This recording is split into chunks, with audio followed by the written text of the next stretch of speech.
It's been a long time, bro. It's been a long time. But the grind don't stop.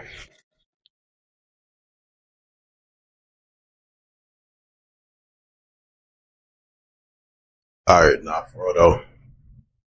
Good to be back. It's good to see y'all again. Thank you for coming back. This video is actually very serious. Like I'm not really here to joke around. I might laugh here and there, but like it's because this is weird. This is the first time I'm really doing this, and this is gonna be probably the most vulnerable moment in my life ever. I know y'all want to hear me talk about the military and everything and what's going on. Don't worry, I will. Right now, I really want to talk about you know, my life and like how I even got to this point and I just feel like you guys need to understand that this really is bigger than me lifting weights and trying to look good and show off. You know what I'm saying? Like it's deeper than that, man. Like it really is. All right, so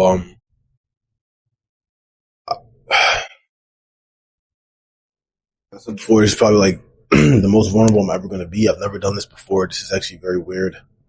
Um, so yeah, I'm gonna just get right into this. So yeah, you read the title, right? Being in the gym really did like almost save me from committing suicide. Like I want to explain like how it got to this point.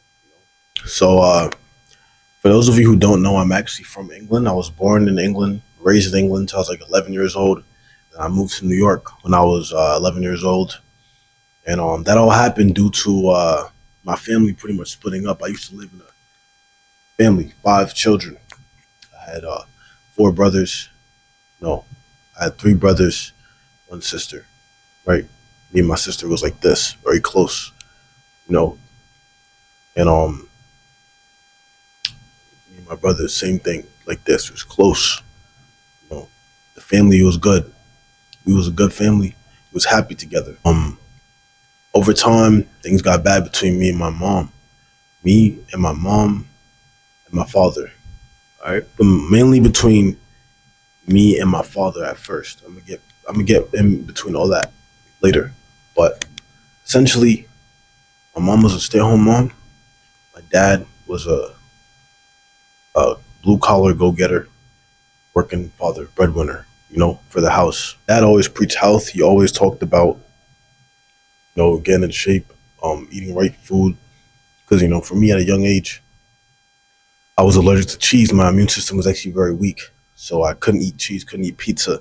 So from a young age, I was forced to be disciplined and miss out on pizza parties and things like that. My mom was a good mom.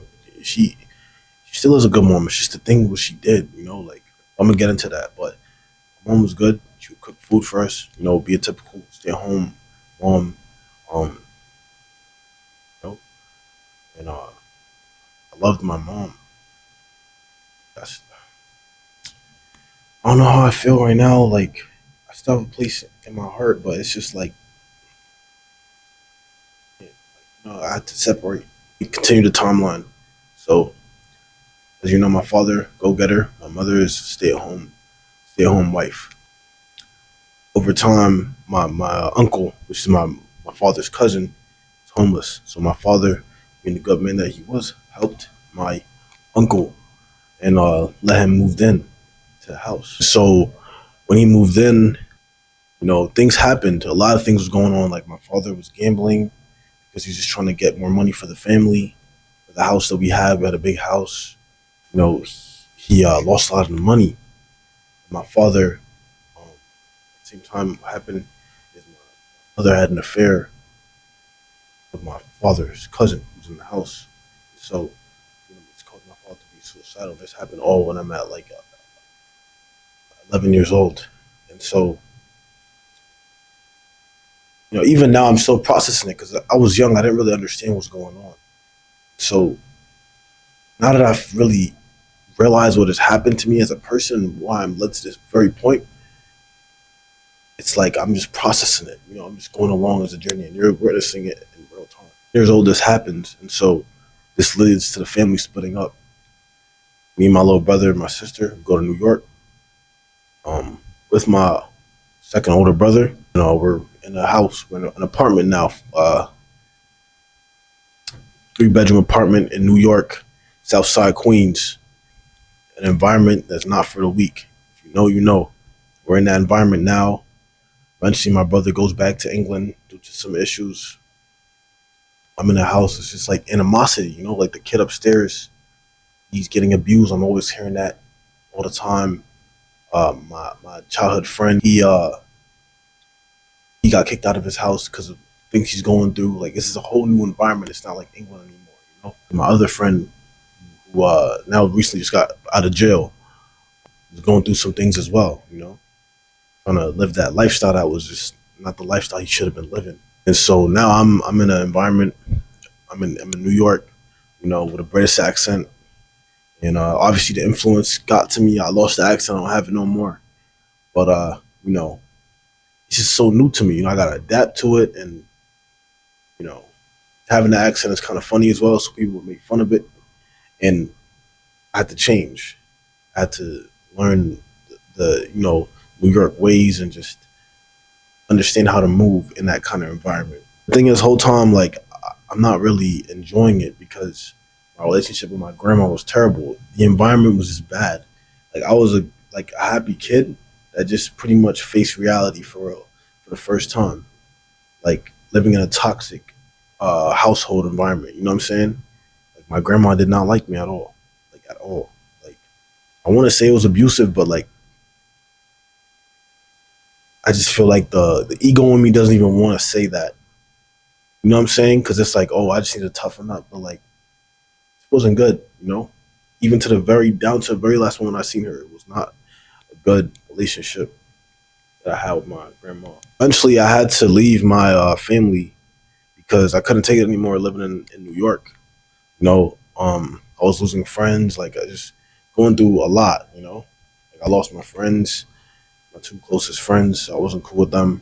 In my home with my grandma, I couldn't take it anymore. So I was like, I'm gonna go and live with my father, so and see my brothers. And this was tough because I had to leave my cousin. I had to leave my little brother.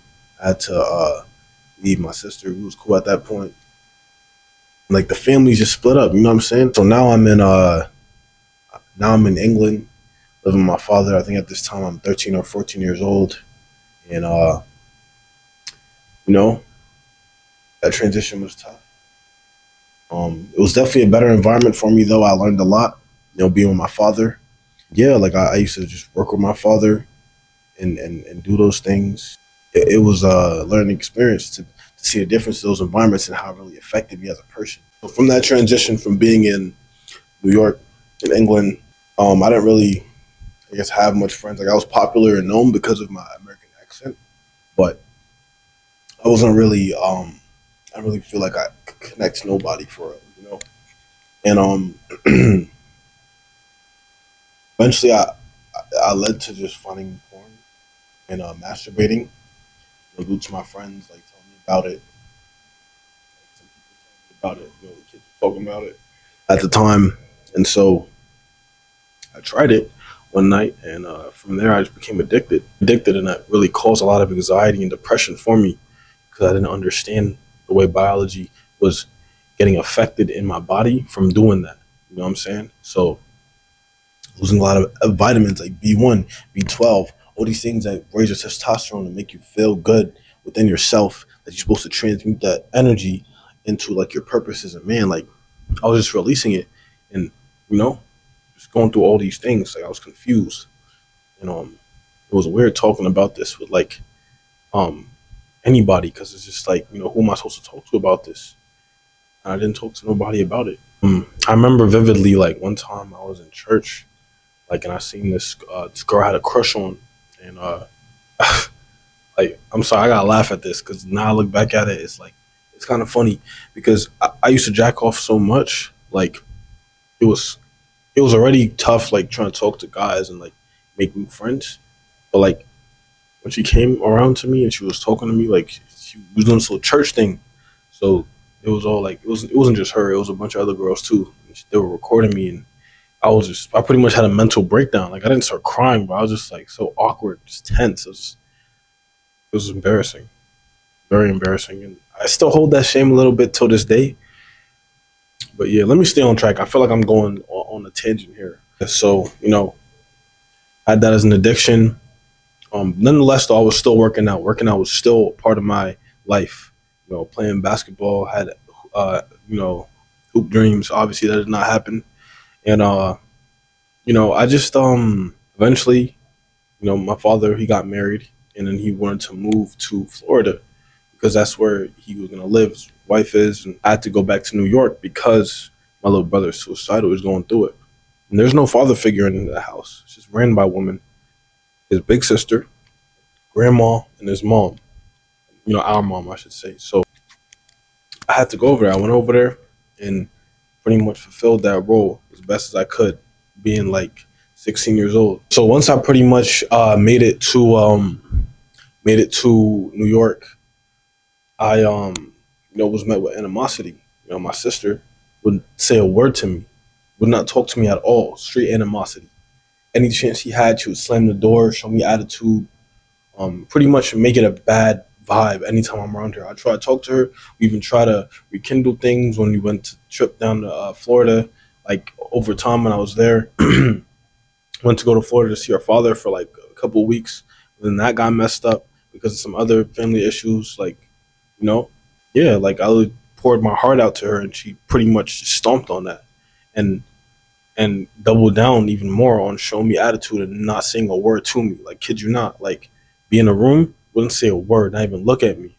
Right? It's my sister, own flesh and blood. We used to be like this, and you know what I'm saying. That hurt so much, and eventually that just turned into anger and sadness, and like but I had to forgive because I had to overcome that. But I'm not gonna talk about that because I feel like I'm going on a tangent again. That would happen, and then like between me and my mom, like I feel like it got bad because at first it was like cool, but then it got bad because I realized when I was in New York, because like I figured out what was going on. Like when my mom told me about her getting divorced from my father, like I didn't understand it because I'm just a kid. I'm like, I don't know what you're talking about. I was just sad that they like weren't together or anymore. And so now I'm growing up and getting older, understanding relationship dynamics and mother and father and husband and wife. I realized that she cheated on my father with his cousin. So I exposed her and I said this in front of my little brother. And there's an awkward, tense moment. Eventually, just something changed. Like something changed. It would just be bad. Like it's like when small things become big, it's like it drives you insane. So my sister would always slam the door in front of my face, like. And the way my house is set up, it's like an apartment, so you can't like miss anybody, especially my room being all the way at the back, and then you gotta go past their room first. And so she would do that, and like nights where I would try to come back from the gym and just use a shower, she would, out of spite, stay in the bathroom so that I couldn't use a shower. And I'm telling her like, "Yo, get out the shower. I need to use the shower, right?" And I'm getting mad. And my mom is like, "Yo, if you touch her, I was not gonna touch her." I was just telling her, "Yo, get out the shower." And it seemed like I was like, I guess, getting to that point because I'm like loud. But like she's telling me like, "Oh, if you do that, I'm calling the cops. Like you're gonna go to jail if you do that." I'm like, why don't you just like understand where I'm coming from? Like she's acting like a child here. You know what I'm saying?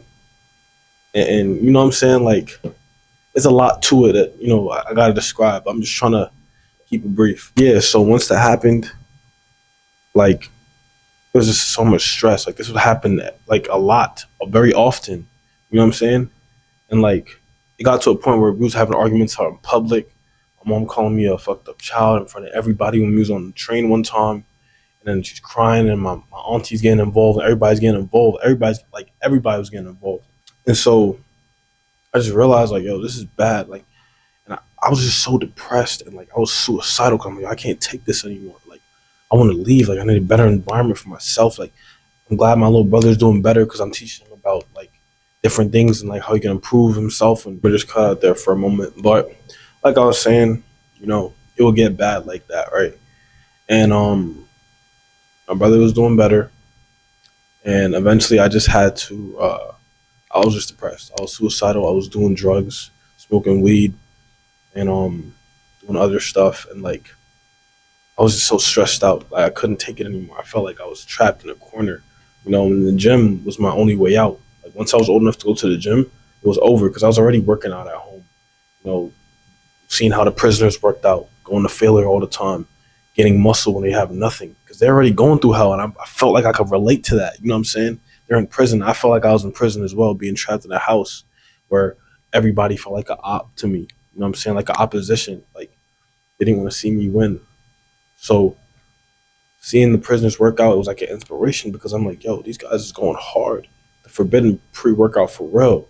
They in prison, you know. Some of them wrongly framed. They building their bodies up because that's all they got. So they're doing that, putting the pain to get the gains because that's all they know to keep their mind sane. I could feel that because every time I'd work out, I'd feel the same way. And so researching and implementing all that information, putting two and two together, realizing that going to failure is the best way to work out.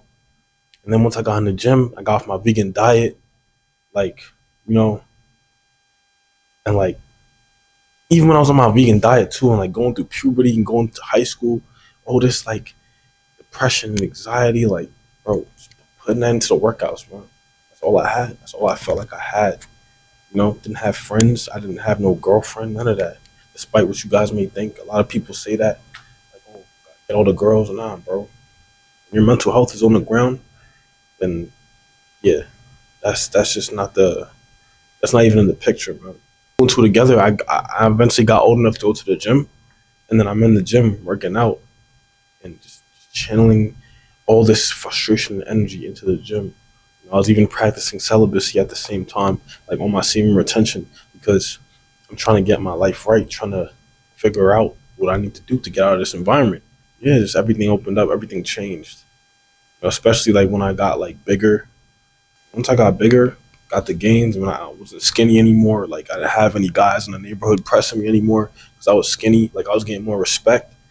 I really started to understand, like, okay, this is like this has some substance to it because um like I feel like it's God's way of showing me like, okay, if you work and put in that, you will get that respect. And it just kind of reminded me of 50 Cent. Like, I don't know if y'all ever seen this movie, but I highly recommend it because he went from the bottom to the top, and I was in his neighborhood too, which is kind of interesting to me. So yeah, yeah, just like working out was just my way of staying sane, you know, like it really was. And I want y'all to know that because I feel like it's only real that I keep it real, you know. Like a lot of you guys think I have friends, you think I have all these girls. Like, nah, bro, I'm really a loner. Like, I'm lonely out here, bro. It's lonely. It's lonely. It's really lonely. Like, keep to myself, do what I gotta do. I deal with a lot of mental like health problems. You know what I'm saying? Like, I'm getting better, of course, because like I'm out of that environment now. I feel like my life is getting better, but it's tough, bro. Even back in the day, like when I was with my man's Malachi, like he was going through it. Like he attempted suicide. Like my friend attempted suicide before all this. Like it's just weighing on me. I'm like, I don't know what to do. Things are weighing on me, and I feel like I needed a way out. Um, Eventually, my relationship with my mom, grandma, my sister couldn't take it no more. I had to leave, so I ran away. I tried to go to Cali. Remember you guys seen that video? That was me running away from home. Um, trying to make things better. That didn't work out. Came back, had to come back to the house. I mean to the apartment. And eventually my mom had an argument again. Things happened again. She told me to leave, never come back. That fucked up my life.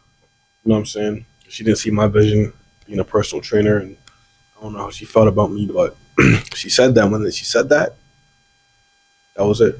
I was like, yo, that's it. I gotta go. Like, yeah. So when she said that, I pretty much was like, all right. She told me to leave and never come back. I messed up my life. I fucked it up.